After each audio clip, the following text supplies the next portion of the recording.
Let's go to CENTCOM in Doha. General Brooks. It has now been 20 days since coalition forces entered Iraq with clear objectives. Today, the regime is in disarray and much of Iraq is free from years of oppression. Televisions across the world today are filled with images of jubilant Iraqis who know the regime is coming to an end. There is still work to be done, and the coalition remains confident of the outcome. In the course of the campaign, young men and women have sacrificed their lives for this cause, and we continue to remember them and their families. The nations that are contributing to this effort are doing so with the unity of purpose and resolve. The coalition remains strong and committed to seeing the job through. Let me update you now on some of the latest occurrences of the operation. With every day that passes, we break more of the grip of the regime. We do this by reducing the regime's options for operating or hiding. Recently, Coalition Air attacked aircraft on 5 different airfields north of Baghdad and also targeted regime leadership complexes and capabilities. The following image is one example. This photo is a facility near Tikrit used for assembly and coordination by regime leaders. The coalition attacked this target on the 6th of April. The target was destroyed. And a comparison. Efforts by our coalition special operations forces are deliberate, and they're also very effective throughout all of Iraq. Our coalition special operations forces coordinated a strike mission against the Ba'ath Party headquarters near the city of Al-Qaim, off in the western corner of Iraq. In the north, Special Operations Forces, in conjunction with Kurdish forces, seized a small town approximately 25 kilometers north of Mosul, right here, and captured over 200 enemy personnel. There were also attacks along the Green Line and just south of the Green Line against Iraqi positions along a ridge 36 kilometers south of Erbil. And in this case, the Special Operations Forces, supported by coalition aircraft, were effective in destroying a number of tanks, cargo trucks, and enemy forces. The coalition's operational maneuver consolidated gains in the areas south of Baghdad while also continuing relentless pressure against the regime and its remaining forces. Beginning in Basra, coalition forces transitioned to security and stability efforts. Coalition forces also continued expanding their area of influence north of Basra along the road that leads between Basra and Al-Amara, this area in the east. Their efforts there are focused against any remaining regime elements and also transitioning to humanitarian assistance. 5th Corps also continued operations in Baghdad and increased security areas beyond Baghdad to the west of the rivers, and they also transitioned to humanitarian assistance. The image here shows a patrol conducted as a part of an armed reconnaissance by the 101st Airborne Division near the town of Karbala. The reconnaissance discovered weapons caches of varying sizes. As you see here, these items, they were found inside of schools inside of Karbala. The armed reconnaissance also found an underground storage facility containing an abundance of food and also roll-end type air defense missiles. That's a specific air defense missile system. 1st Marine Expeditionary Force continued its attack near Al-Amara and also in Baghdad. Near Al-Amara, the Marines there met minimal resistance from 2 of the divisions that had originally been deployed on the eastern flank. Those were the 10th and the 14th Divisions. The divisions had already abandoned their weapons and departed the battlefield after a period of air attacks, leaflet drops, and also following the liberation of Basra. Coalition forces at this point now occupy the 10th Armored Division headquarters and will transition into humanitarian assistance and civil military operations in the Al-Amara area. As regime security forces are eliminated from populated areas, more information is provided by the liberated Iraqis. In one example, Marines received information about a truckload of missiles, and you see that image here. They found this particular truckload of surface-to-air missiles southeast of Baghdad. We assess these as SA-6 surface-to-air missiles, and in this case they've been technologically altered to have an infrared seeker added to the nose of the missile.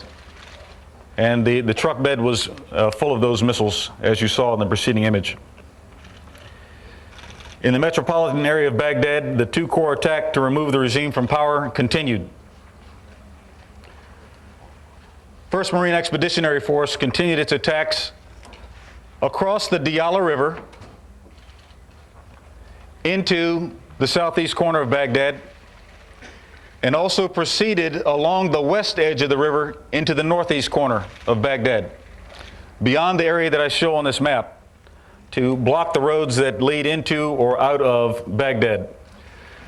After entering in the southeast corner, the Marines continued their attacks into the heart of Baghdad near key government facilities. Their encounters with the Iraqi population have been positive and receptive, and this is particularly in Shia areas that have been most suppressed by the regime security organizations.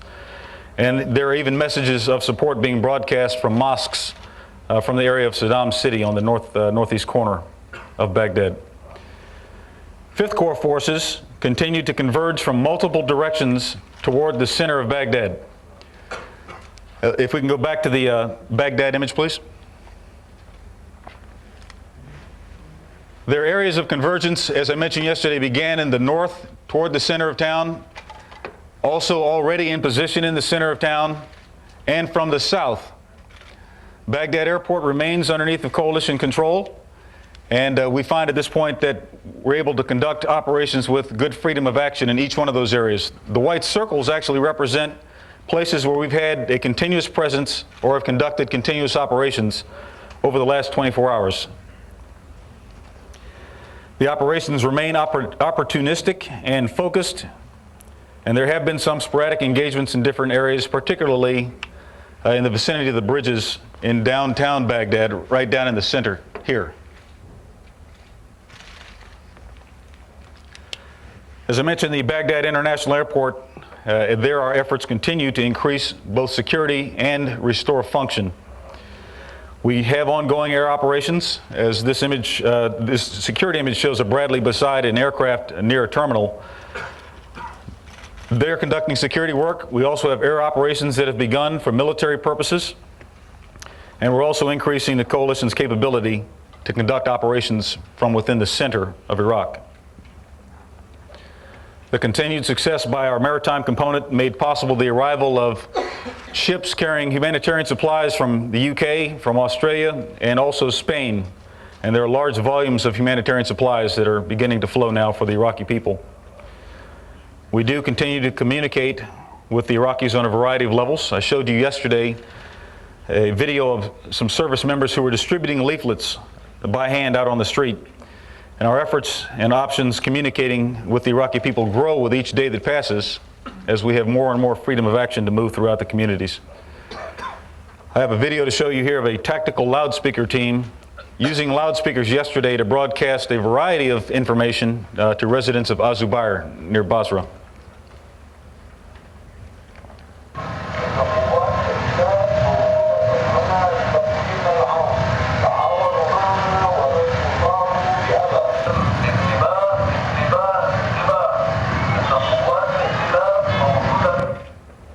Broadcasts are given in Arabic, and they communicate that the coalition is present, and there are other pieces of information that come as well, things like how to draw water and rations.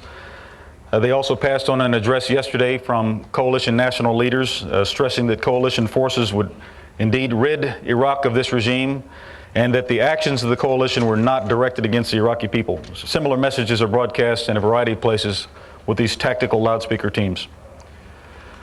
As our forces move across the battlefield, we often encounter Iraqis in need of medical attention and care. There are coalition medical teams embedded with all of our units And as they move through the battlefield, they provide medical care whenever they can. And they also provide medical checks for Iraqi citizens in liberated areas. This is just one image of that. This is a medical officer providing a check to a child. We do these in a variety of areas deliberately. It's not just children, it's all citizens of a particular area to come in and get medical checkups.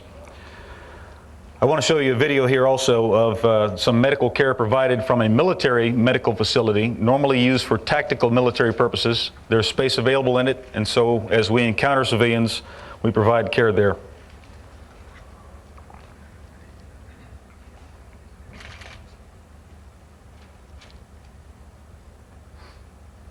This is a tactical field hospital, coalition military medical personnel providing assistance wherever possible to Iraqis that were found on the battlefield.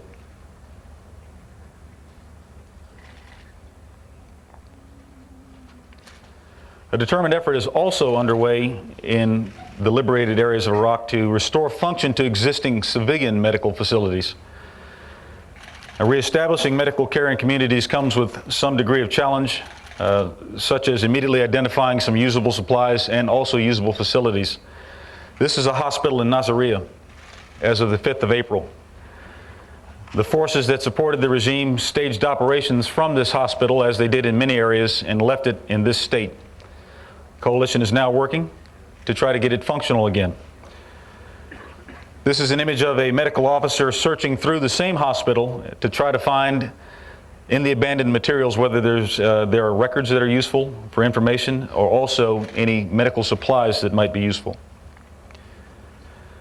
During our battles to gain a degree of security and control in southern Iraq, forces supporting the regime also used educational buildings. We've seen that example on a number of occasions, and also health buildings in most of the cities. They used these as fighting positions and weapons caches, ammunition storage areas, and the majority of these facilities sustained some degree of structural damage. However, many of them have been returned to use. Recently, hospitals in Najaf and Karbala became operational, as did a medical facility in Safwan. A hospital in Azubair is in minimal working condition, and we have service members of the coalition working to facilitate the repairs. We expect sometime later today the arrival of a Spanish field hospital from the Spanish ship Galicia, which is inbound to Qasr, and that will also significantly increase the medical support that's available in southern Iraq. With that, ladies and gentlemen, I'm ready to take your questions. Yes, ma'am, please. General Cammie McCormick, CBS News. Can you tell us what you expect the resistance to be like in Tikrit, how well trained those fighters are, if you have any estimates of the number of Iraqi fighters there? Cammie, we've seen that there have been some forces deployed in and around the Tikrit area. Many of them have moved as we were having more and more success on the southwestern side of Baghdad and the southeastern side of Baghdad. There had been some repositionings to try to reinforce those initial defenses. The amount of force that remains in Tikrit, we are still making assessments of. We anticipate that any fighting that would occur there, if we happen to go to Tikrit, would be similar to what we've seen in other parts of the country. So a combination of conventional military forces, those that may be remaining at that point in time, irregular forces that may be involved with them, some loyal to the Ba'ath regime still, and others, other circumstances like we've seen before. I'm not going to predispose as to when we might go in that direction or what we would do. We certainly are focused on Tikrit, as I showed with the weapon system video, to prevent the regime from being able to use it as a place to command and control, to restore command and control, or to hide. Yes, sir, please. James Fallon from Sky News. There are many Kurds now saying, having seen these pictures from Baghdad, who are now saying that they believe the time has come to move down towards Kirkuk to join up with Peshmerga fighters there. Is that a development you would welcome or view with alarm? I think the way we'd look at our operations in the north is on a consistent view of what we've had already. We do have coalition special operations forces working closely with Peshmerga in northern Iraq. There have been some limited advances that have occurred, as I described earlier, by coalition forces supported with security by Peshmerga. And we think that's the circumstance that needs to continue at this point. There are still Iraqi forces in the north. And we continue to maintain pressure against those forces, first to prevent them from reinforcing toward Tikrit or Baghdad, and secondly, to prevent their use in further operations and ideally convincing them that they should lay down their arms. And so those operations will continue at this point. We don't anticipate a change in the dynamics in the north, even though there certainly is good news to be seen throughout the country. Yes, ma'am, please. Thanks, General. We've seen a lot of pictures today of looting in Baghdad. We'd seen it earlier in Basra. How are you prepared to deal with that, and does that pose any new issues of threat or concern? I think we always have concern when there's any degree of disorder, civil disorder that occurs. I think in this case we're seeing a lot of jubilation and people who have long been oppressed for years and years having choices. We believe that this will settle down in due time. It has already begun to settle down in Basra. Some of this occurs as a result of a vacuum that's created in the interim period between the departure of the regime or the perception of the departure of the regime and the establishment of conditions that move on a path of normalcy. So I think that we'll see some of this in other areas that have been liberated. This is a lot of pent-up energy that's been part of the lives of many of these people for their entire lives, and some of it can be anticipated. The way we'll deal with this, though, obviously, is as we try to establish more and more security in different areas as we move through and work more and more closely with the Iraqi population itself, we think that these things will settle down. Yes, please. Thank you, Jonathan Marcus, BBC. Can I push you a little further on the north? Because it seems to me that one of the keynotes of your strategy has been to try and actually destroy as few Iraqi units as possible. We've seen the situation over to the East Al Amara and that area where you appear to be taking the surrender pretty well of formed units. In the north, you're not really in control. The Kurdish fighters are in control. What is to convince Iraqi units who might want to surrender that doing so wouldn't leave them at the mercy of people who clearly have a very long, go back a long way and have scores to settle? Well, Jonathan, I don't agree with your characterization. There are U.S. Special Operations Forces, other coalition Special Operations Forces conducting operations in the north. The fact that it has been as stable as it is and as controlled as it is to date indicates really what the circumstance is. We remain comfortable that that is a good operation. It's ongoing well. There still are certainly decisions that some of the military commanders, the Iraqi military commanders, have the opportunity to make. And we think that there will be some new decisions made by them in the coming days, particularly with the news of what's occurred in Baghdad and Basra. We remain optimistic. We certainly don't want to destroy any more human life than is necessary to accomplish our objectives. But nevertheless, combat operations do continue in the north. Tom, please. Yes, sir, Tom with CNN. The force size in Baghdad is being increased. What will their role be? I saw that you mentioned on a couple of occasions that you're switching over to a humanitarian role for some of these troops that did come into Baghdad as combat troops. They're now working in the humanitarian field. And any update on possible location of prisoners of war that are being held by the regime in and around Baghdad? Tom, first, the forces that are in Baghdad still have combat work to do. That is not complete at this point. We certainly have seen areas where the population knows that the regime is gone and will never return again in the way that it has been in the past. There are still pockets. We haven't located every leader of the regime. We haven't found every instrument of the regime, and so those operations continue. What I would describe to you is throughout the country, wherever we can begin to establish the conditions for life going on, that occurs as soon as we can. And so there may be some things, certainly the line of where we're doing humanitarian assistance and civil support has moved much further north. We have some of those things happening in Karbala, for example, right now. We're not to the point where we're ready to do that in the same kind of concentration in Baghdad. Having said that, nevertheless, we provide medical assistance to injured Iraqis that we encounter on the battlefield. Where there's not a need for combat action and life can go on, we'll try to provide whatever assistance we can. But we're not quite at the same point at the front end of the spear as we are on the long handle of the spear that leads back down to the Kuwaiti border. As to the question of prisoners of war, we continue to remain concerned about the condition of those that we have unaccounted for at this point, and frankly for those that are unaccounted for from previous conflicts. We know that even from the Iran-Iraq War and the Gulf War of 90 and 91, there are still some unaccounted for people. We have not found them at this point. We still expect whatever remains of the regime and whoever might have them in possession to follow the Geneva Convention and be responsible for their care. And in the meantime, we continue our efforts to try to find them if we can. Second row, please. General Cesar Soriano, USA Today. You've said the hostilities will continue until the regime is no longer in power. But if the leadership is wiped out, how will you know, and when will you be able to declare victory and the end to hostilities? I think we'll continue to get indications of less and less control by the regime and more information from the population about where any remnants of the regime might be. That then helps us focus our operations in a very deliberate way. We have been as deliberate and focused as we can be to date. That will continue. And certainly with the type of jubilation you see in the streets and the recognition that the regime does not have the same grip that it once had, we certainly anticipate there'll be more information coming.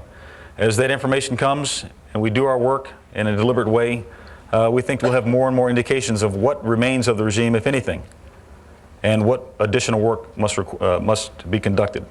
That's how our focus will continue. Let me go in back here, please, sir. Yes, sir. Yes, Charlie Bright from Irish Television in Dublin. You talk about the jubilation in the streets of Baghdad, but the television pictures are just coming from maybe one or two areas. Now, you have troops all over the ground in about 5 or 6 areas in Baghdad. What are they seeing in the other parts of the capital? They're seeing a number of things in a variety of places. For the most part, it's well received, but there are still pockets. And so what we see when there are examples that the regime may still have influence either physically or by just lingering senses of intimidation or potential retribution, that behavior is more subdued. But we're not finding hostile behavior from the population. We believe that the population recognizes that the end is near for this regime if it has not already occurred. And they certainly are supporting the actions of the coalition throughout. We're seeing cooperation in the areas where we're delivering humanitarian assistance and support. You've seen some of those images yourself, but it's a fair observation that the camera is only in one particular place. The image, though, that's occurring is much broader, and the places where we're having our encounters bear that out. Much jubilation, certainly in certain parts of Baghdad, and I think that corresponds more to how much oppression actually occurred in those areas. But there's certainly a willingness to support the continuing efforts of the coalition throughout the country as we're operating. Yes, sir, over here, please. Given that the fighting seems very one-sided at the moment, why don't you consider some sort of ceasefire or halting operations so that those Iraqis who are still opposing you can either surrender or go home without being killed? Well, without going to a ceasefire, they have the option of surrendering. We've not been at a ceasefire yet, and we've taken many surrenders. At this point, we have over 7,000 Iraqi prisoners of war. And so there's no need for a ceasefire at this point to achieve that purpose. At the same time, we remain discriminating in our targeting. We're fighting those who choose to fight for the regime, and that must continue because those are appendages of the regime. And our objective is clear. The regime must be removed. The things that support the regime are part of that, and our efforts will continue in that direction. Those that choose to lay down their arms will be welcome to do so, and will have made a very wise choice indeed for their own future and the future of Iraq. Let me go off the side, please, sir.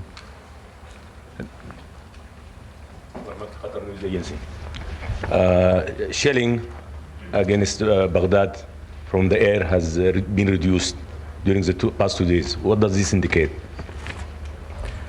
Our efforts in and around Baghdad, whether they are efforts that are conducted by rockets or efforts conducted by weapon systems delivered by aircraft, or even our actions in surface-to-surface fires, remain focused on targets that have been identified.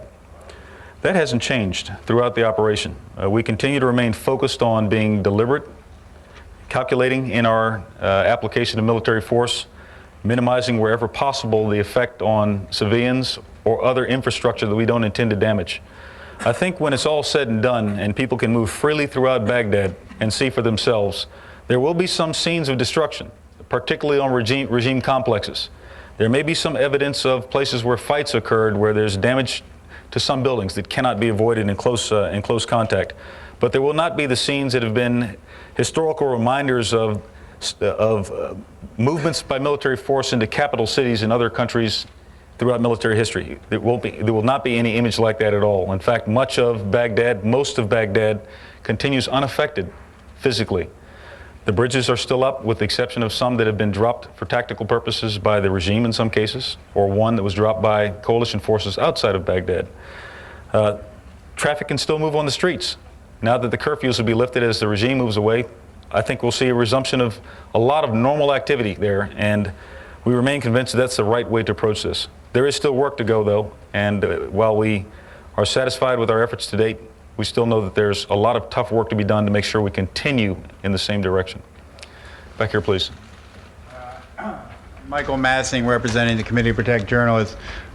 General, my committee sent a letter yesterday to Secretary Rumsfeld requesting a investigation of the events yesterday regarding the journalist in Baghdad, and we hope that will be undertaken. I wanted to ask you about the future and ways of possibly averting similar incidents. You mentioned in yesterday's briefing how the military takes particular care with sites such as schools, hospitals, and mosques. I wonder if a system could be arranged where similar care could be taken with sites where it's known that journalists are operating. Well, first let me say that sites where journalists or any other civilians and non-combatants are operating are already a focus for us to ensure that we have knowledge and that we're careful about our targeting. But we should be very clear that first, Baghdad remains a very dangerous place. We've always said that, and we've also informed that those who choose to stay in that location are putting themselves at risk by their own decisions. The circumstances of yesterday revealed that there was fire occurring inside of Baghdad, and fire was returned. It's important to note at this point that the regime will also use any civilians that are available to provide a degree of protection. Civilians may be located in places where regime conducts other work. And when the two join together, they move into a targetable area that increases the danger. So what we'd encourage is decisions to be made now that the danger is well known, even more known than it has been throughout time, that new decisions would be made. And we'd certainly like to see all non-combatants that are close to regime facilities or regime leaders to move away from those areas before they increase the danger any further. Yes, please, Adi. ABC News. You spoke a moment ago about unaccounted for POWs from previous conflicts. Are you saying you have no new information regarding the status of Scott Spiker from the first Gulf War?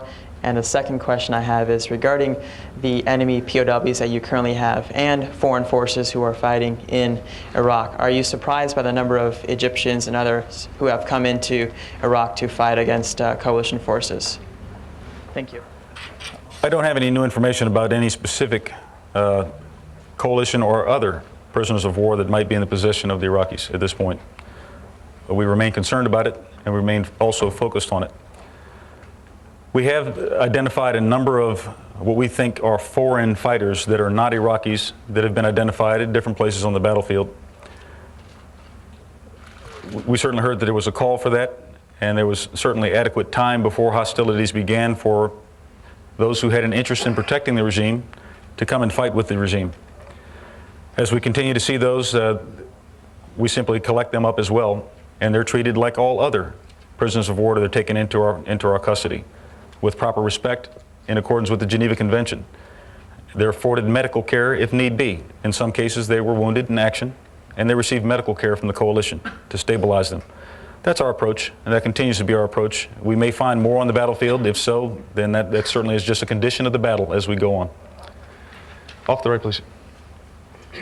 Frederick Castell with BBC French Service. General, can you tell us about collateral damage in Baghdad? Have you been using inert bombs, and which quantity, and have they been efficient?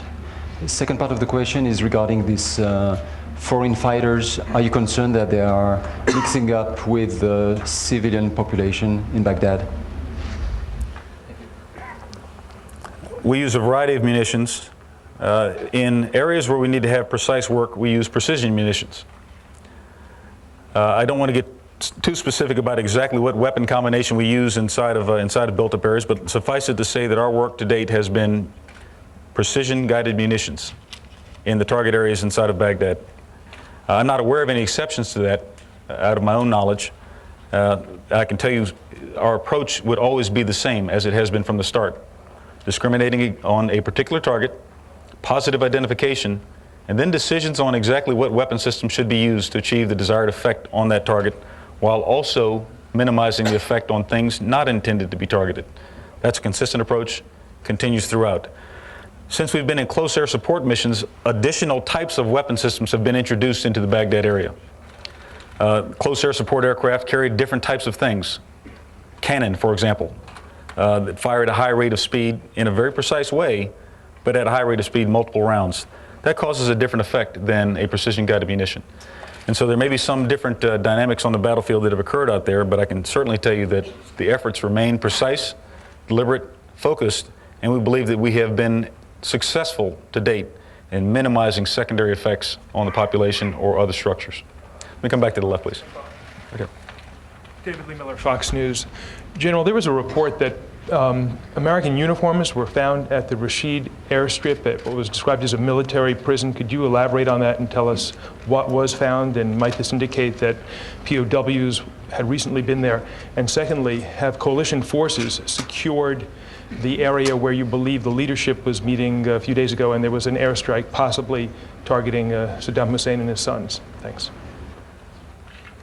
We were certainly aware that the Rashid prison near the Rashid airport had a history of being used to hold military prisoners. A part of our operational design in going through Rashid airfield was to secure it and also to proceed on to the Rashid prison. We did not find any prisoners of war or any human remains in that location. There are some reports of having found some uniforms. They were U.S. uniforms, and there were names on some, and I'm not going to describe those names at this point. What that tells us is that the uniforms were there. It cannot tell us anything else at this point. We remain concerned about those who are remaining unaccounted for, and we hold the regime, whatever remains of it, or whoever might have our prisoners of war in possession, accountable and responsible for anything that happens to them at this point. Your second question about the location that was struck a few days ago. I don't know that we've moved on to that location at this point in time. The focus of our action is broader than just that location. There are a number of regime locations throughout the city. Some we are physically located at, others we're preventing movement to, others we have not arrived at yet. And that's really where we stand on that one. Okay. Let me go back here, please, sir. News. If Saddam is not found, then who would have to surrender for the ceasefire? How would you know? Well, ceasefire doesn't have to come by way of a surrender. Ceasefire is a decision. And the decision will occur when we believe conditions have been set on the battlefield and also when we have political instructions from our leaders. Right now, our operations remain focused as they are on any remaining portions of this regime, and that includes the forces that support it. And at the same time, our efforts increase daily on providing humanitarian assistance to the places that have been liberated, and tending to the need of the Iraqi people and beginning to move forward into the future. So there's still work to be done, without a doubt, and we remain focused on that work. We believe we will ultimately achieve a point where hostilities can cease, but we're not at that point yet. Yes, please, sir. Fourth row. Yes, Julie from SBS TV, South Korea.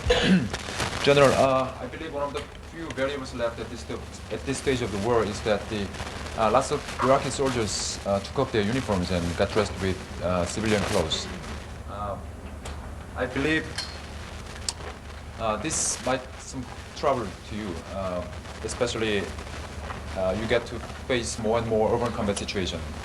So you have to, you want to find and attack your enemies, but also you need to minimize the civilian casualties at the same time. So how would you cope with these dilemmas? Well, it's a tough challenge, no doubt about that, and it has been a challenge throughout this operation because of the tactics used by forces loyal to the regime. Our young men and women, though, out there fighting are great professionals, and they've dealt with this in as complete and competent a way as possibly can be done. We know that there are some soldiers who took off their uniforms and went home. They're living as civilians now, and some of them did so in an honorable fashion. We know that there are some who took their uniforms off and fought in civilian clothes. Some were pressed back into service. I think when it's all said and done, with the help of the Iraqi population, we'll have a clearer view of who was fighting really in support of the regime, who perpetrated war crimes and fought as criminals, violating all the laws of land combat, and who did not. That will take some time to sort all that out, and it can only be done with the help of the Iraqi population. And what we're seeing right now is we believe that we'll have that support from the Iraqi population as time goes on. Yes, sir, please. General, the dancing in the streets that we've seen, Is it because they love you, or is it because they fear you? And if it's because they love you, how do you make sure that the love remains? Well, I'm feeling a lot of love in here right now, so I appreciate the question. I think the reality is, it's not about us. It's about the regime. What you're seeing as celebration in the streets is a recognition that the regime is gone and will not return again. It can never be returned to what was. That's what they're seeing. What it tells us is, thus far, our efforts have been successful in those areas. It also tells us that we have more work to do to ensure that's the scene throughout the country. Yes, ma'am, please. Thanks, General. Nora Garbi from Abu Dhabi TV. As you all know, General, a Mayday call has been made by our reporter in Abu Dhabi, and the group of journalists has been, they are still in court in that building with Abu Dhabi TV reporters and Al Jazeera staff, and they are for more than 24 hours caught there, and they are calling for help. Could you tell us, General, is there any measures has been taken to help this reporter to get out there? Well, I think there are a number of people, as I said earlier, who are still inside of Baghdad in a variety of areas, and as long as they're moving away from where the regime is conducting its operations, they shouldn't be at any risk. Now, they need to move out of that area, move through our lines, identify themselves as reporters, identify themselves in such a way that they have no appearance of hostility, and we would anticipate they should be able to move out of the area. And there are some other folks that might want to make the same sorts of decisions. At this point, that's a responsibility of the people in the station to make that decision to leave. They tried to get out this morning, but still the fire is coming out of the door. They cannot get out unless some people has to locate them and say they are the reporters, they are not the enemy, or they just want to get out of there. Well, we certainly have concern for their safety and their welfare, and we would want them to move away from any combat area, particularly where regime forces might still be located. Yes, sir, please. It's Paul Hunter from Canadian Broadcasting Corporation. Just back to what you're seeing on the streets of Baghdad today, could you further characterize how the coalition interprets what's going on? Are you suggesting this is some kind of turning point? I don't think you've ever walked out here before and said, today the regime is in disarray. I mean, is it in much more disarray than it was yesterday? How do you fully characterize what we're seeing today in Baghdad? Well, with every day that passes throughout the entirety of this operation, the regime has had less and less control over top of its people, over top of its forces, and over top of this country, of Iraq. It is more out of control today than it has been before. I think we are at a degree of a tipping point where, for the population, there's a broader recognition that this regime is coming to an end and will not return in the way that it has been in the past. That's a very important point in the operation. Militarily, however, we proceed on a plan that says that there's more to follow. All of the regime is not gone. There's still regime appendages in a variety of places. There's still capability. There's still also potentially the intent to use weapons of mass destruction. All of these hazards have not been eliminated completely from the battlefield. And so we certainly stand on the position, and we have said it before, that the regime is in disarray, the regime is losing control, the regime no longer has control over certain areas. The capital city now is one of those areas that's been added to the list of places that the regime has lost control. And we'll still focus on pockets inside of the capital city. But their efforts to maintain control, we believe, have come to an end at that location. Yes, please. You showed us a picture earlier with some white circles on it. Are you telling us those are areas that you believe you actually control, or that's merely where fighting is going on? Can you give us sort of a percentage of what amount of the capital city you do believe you control? And it does feel like you're going a little farther today in your comments about the regime losing control. I mean, you said it several times here, the regime may have ended, it may no longer exert control over its own capital city. How close are we to then, I mean, the goal of this operation is regime change. You're talking today as though the regime has changed or is about to change. How do we know what a victory looks like, what a surrender looks like, what a ceasefire looks like? Well, first on the circles on the Baghdad map. Those represent areas where we've had a continuous presence over the last 24 hours. In other words, we didn't come in and leave. We stayed in those areas with a force that was able to maintain security and control in and around its area and prevent action by any Iraqi forces that were inside of the city. So it represents areas where we've had freedom of action. Control is not a term that would apply very well in describing the circumstances here. It's more a matter of being able to maintain security of our force, conduct operations in a manner that we choose, at times and places of our choosing. What I think is instructive of that is how many different places of the town, the western part of Baghdad particularly, and on the east and northeast corners of Baghdad, we're able to conduct those operations in times and places of our choosing. That really is the point to be made by that. As time goes on, the physical places where we are free of Iraqi regime influence and are able to conduct operations, begin to provide the humanitarian assistance that was asked earlier about Baghdad, those will expand beyond the areas that we have right now, and we believe that in due time there will be an end of hostilities. I want to be clear that we know that there is still work to be done in this operation. That is absolutely certain. There are still places where the regime does have control. There are places where clearly the regime no longer does have control. Whatever remaining portions of the regime there may be, fragmented as they are now, there still is capability, there's still intent. So it's not over. We still have work to be done in that regard, and we'll stay focused on that work as the coming days approach. Yes, please, back here. Pascal Beltran with Mexican Weekly Proceso. I'd like to insist on the investigation of what happened at the Palestine Hotel. You probably don't have yet a full picture of the investigation, but according to the footage from the French TV crew, there were no shots coming from the hotel at least 30 seconds before the Abrams tank fired back. Could you tell us what did the crew inform their superiors before firing, please? Thank you, General. I don't have any reports of what the crew specifically said before engaging or what decisions were made in that moment in time. What we know at this point is that the reports that have come up to us from the force involved in the fight was they received fire and returned fire. Everything else beyond there is speculative and must be investigated much more thoroughly, and I certainly am not in a position to describe anything further at this point in time. Yes, sir, please. There we go. Gary Dimmick, Ottawa Citizen, Canada. Thanks for taking my question, General.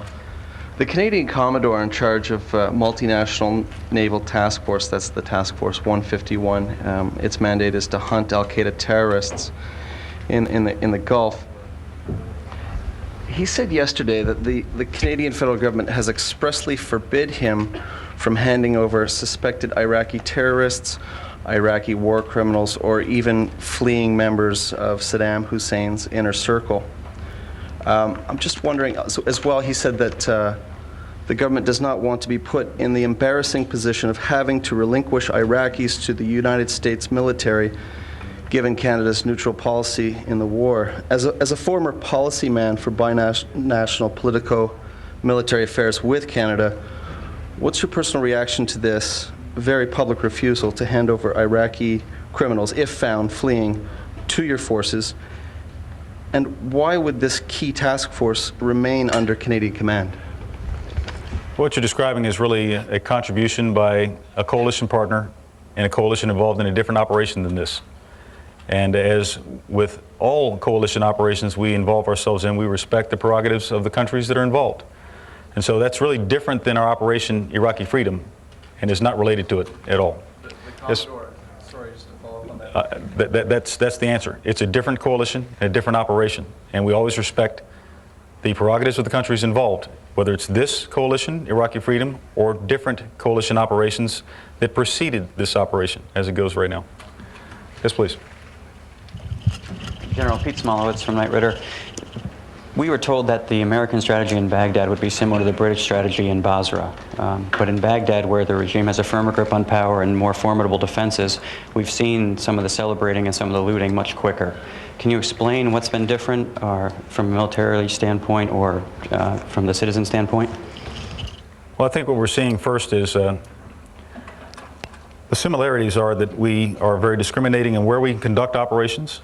We're deliberate and patient. We do our operations based on information that comes to us where opportunities may be, and then we take advantage of those opportunities in some tactical military way. Cameras are in places where military forces are not, and there's jubilation that's occurring in places we haven't necessarily entered yet. I think we also saw some images in Basra, and we saw some images in other places, and there have been other cases where there were no images, where initially, in a vacuum, there's jubilation that sometimes goes beyond into looting. Many of these looting incidents are reported to be against Ba'ath Party locations that still existed there. That doesn't change it in terms of the activity that's going on, but that certainly it's instructive in terms of what really you may be seeing. Don't know that to be factual, but that's certainly a report that we're having at this point in time. What we know is that we want to cause order and stability to occur in all areas as quickly as that can be done. We'll remain focused on that as we transition away from combat operations in areas that have been liberated, that we physically have entered. Okay. But how have you gotten to this point so much faster than you thought? It's a different place and different circumstances. And so every place on the battlefield unfolds a little bit differently and creates different opportunities. Different forces are used. They arrive a different way. The regime's condition is different. It's just a different situation. And so the timing becomes different as a result. Without getting too specific. Well, those are some of the examples. Different size, different composition of the town, different introduction of forces, any number of other things that could be taken into account that just make this operation and every other city operation different from other ones that are out there. Behind, please. Declan Braden, Irish Times. General, could you just clarify in relation to the Palestine Hotel, is it possible that there could be future attacks by coalition forces on the Palestine Hotel, or has it been now designated as having the same status as a heritage site or a mosque?